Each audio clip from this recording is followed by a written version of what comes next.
ঘর বসেছে। কার ডাকঘর? ডাকঘর আবার কার হবে?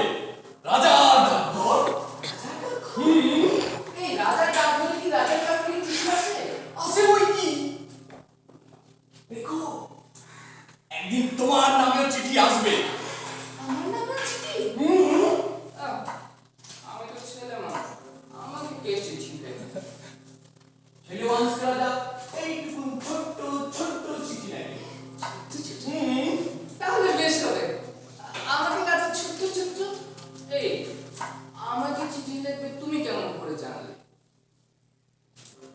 তা নইলে রাজা, ঠিক তোমার এই জানলাটার সামনে অত বড় সোনালী রঙের নিশান উড়িয়ে ডাকঘর খুলতে যাবেন কেন?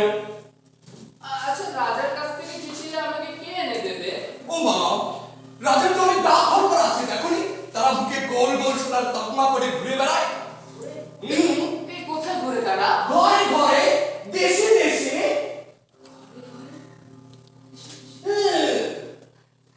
বড় হলে আমি রাজার ডাকঘর করা হবো।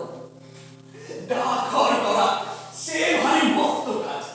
কোনো কাজ নেই, দিন নেই, রাত নেই, ঘুম নেই, গরিব নেই, বড় মানুষ নেই, সকলের ঘরে ঘরে চিঠি বিলি করে বেড়ানো সে খুবই কমর কাজ। আশ্চর্য, ওই কাজটা সকলের চেয়ে আমার ভালো। না না না না, তোমার কাজটা অনেক ভালো। যখন দুপুর বেলা রোদ ঝাঁ ঝাঁ করে তখন তোমার ঘন্টা বাজে,